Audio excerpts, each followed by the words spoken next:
الكريم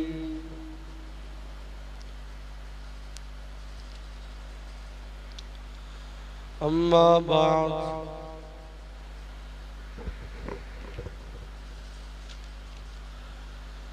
عن عائشة قالت كان رسول الله صلى الله عليه وسلم إذا دخل العشر شد ميزره وأحيا ليله وأيقظ أهله۔ حضرت عائشہ صدیقہ رضی اللہ تعالیٰ عنہ سے روایت ہے، جب رمضان کا آخری عشرہ شروع ہوتا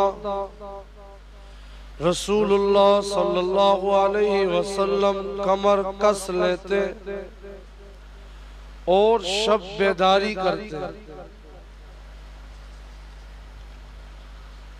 پوری رات عبادت اور ذکر و دعا میں مشغول رہتے اور اپنے گھر کے لوگوں یعنی ازواج مطہرات اور دوسرے متعلقین کو بھی جگا دیتے تاکہ وہ بھی ان راتوں کی برکتوں اور سعادتوں میں حصہ لیں۔ عن عائشة قالت قال رسول الله صلى الله عليه وسلم تحروا ليلة القدر في الوتر من العشر الأواخر من رمضان۔ حضرت عائشہ صدیقہ رضی اللہ تعالیٰ عنہ سے روایت ہے، رسول اللہ صلی اللہ علیہ وسلم نے فرمایا، شب قدر کو تلاش کرو رمضان کی آخری 10 راتوں میں سے تاک راتوں میں۔ شب قدر کو تلاش کرو رمضان کی آخری 10 راتوں میں سے تاک راتوں میں۔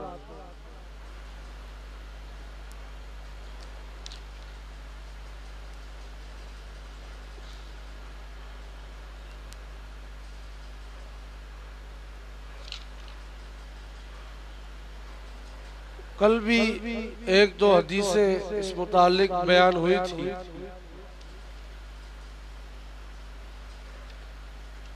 کہ رمضان کے آخری عشرے میں نبی علیہ السلام کی عبادت بڑھ جایا کرتی تھی،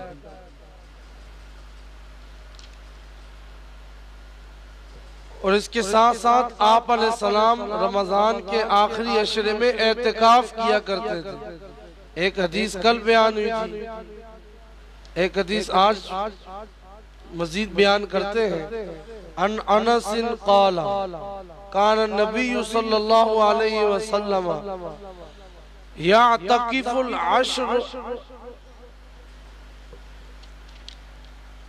كان النبي صلى الله عليه وسلم يعتكف العشر الأواخر من رمضان فلم يعتكف عاما فلما كان العام المقبل اعتكف عشرين۔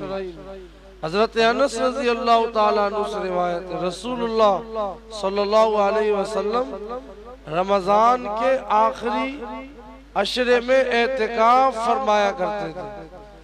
ایک سال آپ نے اعتکاف نہیں کیا کسی وجہ سے نہ کر سکے تو اگلے سال پھر آپ نے 20 دن کا اعتکاف فرمایا۔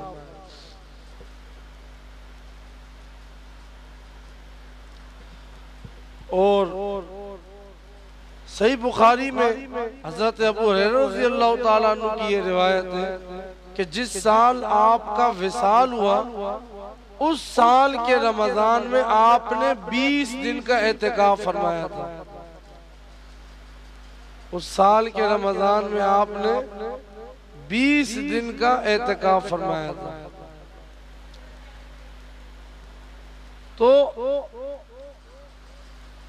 پچھلی جو حدیثیں ہم نے پڑھی اس میں کیا بیان ہوا کہ آخری 10 راتوں میں عبادت ہم نے بڑھانی ہے، نبی علیہ السلام کا بھی معمول تھا۔ اور اگلی حدیث جو ہم نے پڑھی وہ یہ کہ نبی علیہ السلام اعتکاف کا اہتمام کرتے تھے۔ اور کل بھی یہ بات بیان ہوئی تھی کہ جب اعتکاف کا اہتمام ہوگا تو سب سے بنیادی اور لازمی بات یہ ہے کہ شب قدر بھی مل جائے۔ پھر ایک اور بنیادی بات جو ہم نے آج حدیث میں سنی کہ نبی علیہ السلام پوری رات جاگتے تھے اور عبادت میں مصروف رہتے تھے اور اپنے گھر والوں کو بھی اس کا اہتمام کرواتے تھے۔ تو یہ معلوم ہوا کہ جاگنا ہے، لیکن اس صورت میں کہ جاگ کے کیا کرنی ہے؟ عبادت کرنی ہے۔ یہ نہیں سوچنا ہے کہ جی فجر تک خالی بس جاگتے رہے، بس بیٹھے رہے، گپے مارتے رہے، کسی طرح یار فجر ہو جائے اور یہ رات گزر جائے، یہ کوئی ضروری نہیں ہے۔ کئی مرتبہ یہ بات آپ کے سامنے آ چکی ہے کہ اگر عبادت کرتے کرتے نیند آ جاتی ہے، 1-2 گھنٹے آنکھ لگ جاتی ہے، وہ پھر تہجد کے وقت اٹھ جاتے ہیں، پھر تلاوت، پھر نفل، تہجد اللہ سے مانگنا، پھر سحری، پھر فجر، پھر اشراق، تو یہ رات انشاءاللہ مقبول ہوگی بجائے اس کے کہ ہم 4 بجے تک جاگ رہے ہیں، 4:30 بجے تک جاگ رہے ہیں اور بس جیسے ہی اذانیں ہوئی اس کے بعد ہم نیند کی وادی میں چلے جائیں۔ ایسا نہ ہو۔ اگر اتنی ہمت ہے کہ جاگ کے عبادت کی، پھر فجر بھی، پھر اس کے بعد اشراق بھی، یہ سارے معمولات ہو سکتے ہیں، پھر تو جاگ کے عبادت کی جائے، کیونکہ نبی علیہ السلام نے بھی اپنے طرز عمل سے یہی سمجھا۔ اور پھر سب سے زیادہ جو ثواب بھی ہے اور جس میں فائدہ بھی ہے وہ یہ ہے کہ اعتکاف کر لیا جائے۔ زیادہ نہیں تو ہر گھر سے ایک بندہ آج کل کے دور میں تو کر ہی سکتے ہیں۔ دنیا کے ہر کام کے لیے ہم چھٹیاں لے سکتے ہیں، لیکن یہ کہ ایسا بچہ ہو جو شعور اور بلوغت اور سمجھ بوجھ والا بچہ ہو۔ آج کل یہ جو نیا طریقہ چل پڑا ہے، چھوٹے چھوٹے بچے وہ بھی بیٹھے ہوئے 10 سال کے 12 اس سے الٹا جو وہاں پہ بیٹھے ہوئے ہیں ان کی عبادتوں میں خلل آتا ہے۔ تو ہر گھر سے ایسا ایک بندہ جو اس طرح کی سمجھ بوجھ والا ہو، وہ اپنے آپ کو 10 دن کے لیے اللہ کے گھر میں خاص کر دے، اور خواتین بھی اپنے گھروں میں ایک جگہ مخصوص کر لے اور اس میں اعتکاف کر سکتے۔ اس کے ساتھ ساتھ ایک دوسرا جو باب ہم نے آج اس کے متعلق 1-2 باتیں کرنی ہے، کیونکہ اکثر احباب رمضان کے اندر الحمدللہ زکوٰۃ عطا کرتے ہیں۔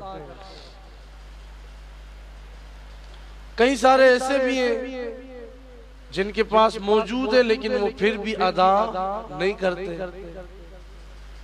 تو سب سے بنیادی بات اس دور کے حساب سے ہم نے یہ سمجھنی ہے کہ اگر کسی کے پاس 52.5 تولہ چاندی، 52.5 تولہ چاندی، آج کل تقریباً 70,000 کے قریب اس کے رقم پہنچ رہی ہے، 70,000 کے ارد گرد اوپر نیچے، اس کے قریب اگر اس کے پاس سونا ہے، چاہے وہ 1 تولہ سے کم ہو یا اس طرح کوئی چاندی ہے یا نقد رقم ہے یا کوئی اور جس پہ زکوٰۃ کا نصاب لگتا ہے، اس کے پاس موجود ہے اور اس پہ 1 سال گزر گیا تو اب اس پہ زکوٰۃ ضروری ہے۔ اب خواتین ہوتی ہیں ان کے پاس 6 تولہ سونا ہوتا ہے، لیکن وہ یہ نہیں جی زکوٰۃ تو نہیں ہے، جب تک جو ہے 7 تولہ سونا 7.5 تولہ سونا پورا نہیں ہوگا پھر تھوڑی زکوٰۃ ہے۔ اس کی قیمت تو اگر 52.5 تولہ چاندی کے حساب سے دیکھی جائے تو پتہ نہیں کہاں تک پہنچ رہی ہے۔ اگر دیکھا جائے تو 6 تولہ سونا تو پہنچ رہے 6-6.5 لاکھ تک، پھر تو اچھی خاصی اس پہ زکوٰۃ ہو رہی ہے۔ تو اس کے لیے یہ پیچیدہ مسائل ہوتے ہیں، اس میں رہنمائی لی جائے، جو علم رکھنے والے احباب ہیں، مفتیان کرام ہیں، الحمدللہ ہر جگہ موجود ہیں، ان سے پوچھا جائے، ان سے رہنمائی لی جائے۔ اور زکوٰۃ کا حکم ایسا حکم ہے کہ یہ پچھلی شریعتوں میں بھی اللہ نے اس کا حکم نازل کیا۔ اللہ پاک فرماتے ہیں قرآن میں وَأَوْحَيْنَا إِلَيْهِمْ فِعْلَ الْخَيْرَاتِ وَإِقَامَ الصَّلَاةِ وَإِيتَاءَ الزَّكَاةِ وَكَانُوا لَنَا عَابِدِينَ۔ حضرت ابراہیم علیہ السلام، ان کے صاحبزادے حضرت اسحاق، ان کے صاحبزادے حضرت یعقوب، ان کا ذکر کرتے ہوئے فرمایا ہم نے ان کو حکم دیا تھا نیکیوں کے کرنے کا، نماز قائم کرنے کا، زکوٰۃ ادا کرنے کا۔ قرآن میں ایک دوسری جگہ خُذْ مِنْ أَمْوَالِهِمْ، میرے پیغمبر آپ مسلمانوں کے اموال میں سے لیجئے، وصول کیجئے، صدقتاً، ایسا صدقہ، زکوٰۃ، تُطَہِّرُهُمْ، جس سے ان کا مال پاک ہو جائے، وَتُزَكِّيهِمْ بِهَا، ان کے قلوب کی بھی تطہیر ہو اور ان کے نفوس کا بھی تزکیہ ہو جائے۔ تو یہ ترغیب دی۔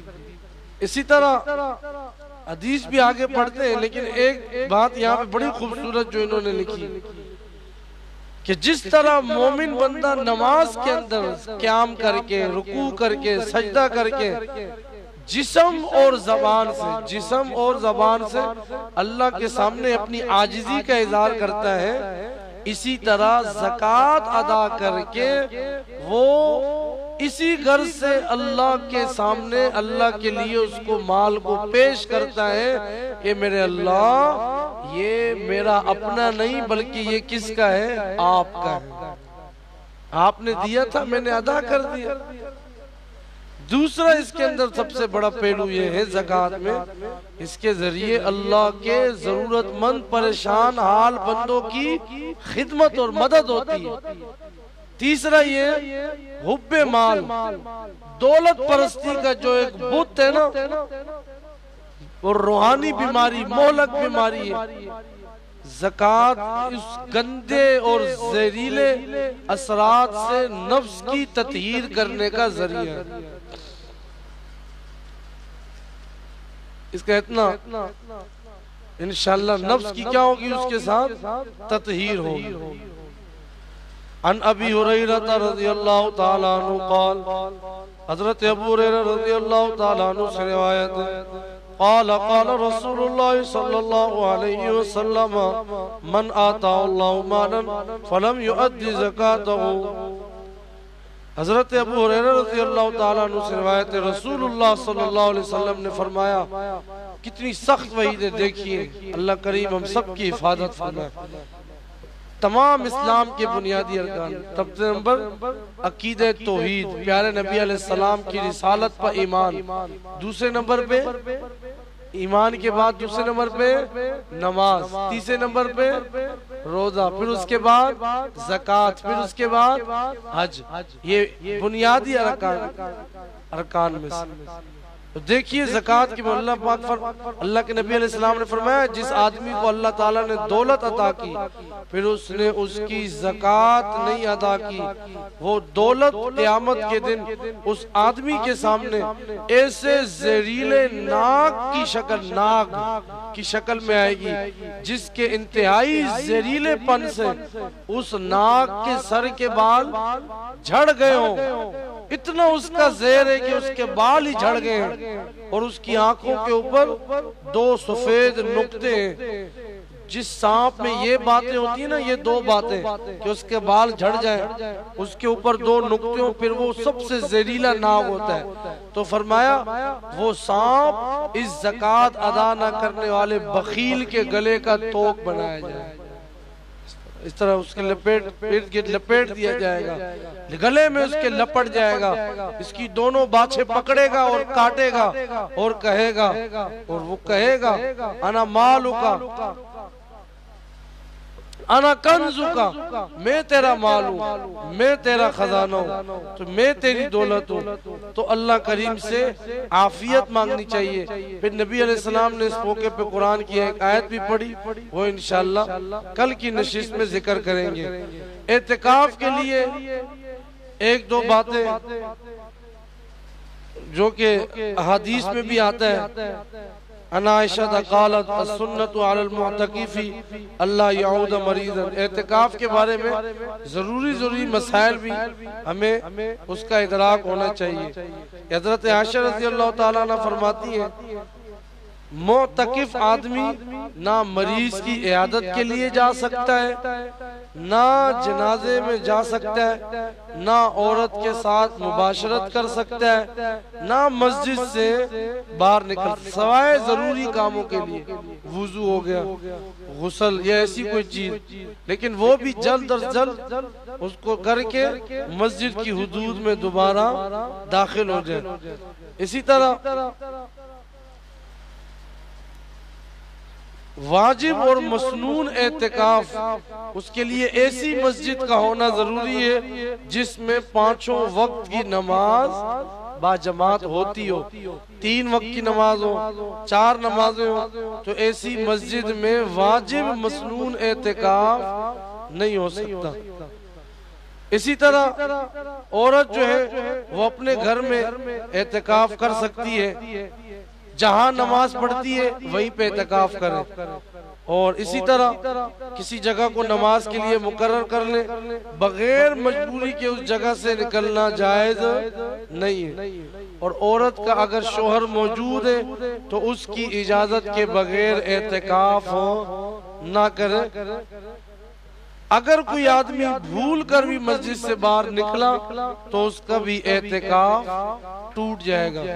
اگر ایک آدمی اعتکاف میں عیادت پہ نہیں جا رہا ہے، جو دین کے ضروری کام ہے، تعزیت پہ نہیں جا رہا ہے، جنازے میں نہیں شریک ہو رہا ہے، لیکن انشاءاللہ جو ثواب بھی وہاں پہ شامل ہونے والوں کو مل رہا ہے، اللہ پاک وہ ثواب انشاءاللہ اس اعتکاف میں بیٹھنے والے کو بھی عطا فرمائیں گے. اللہ کریم عمل کرنے کی توفیق عطا فرمائے.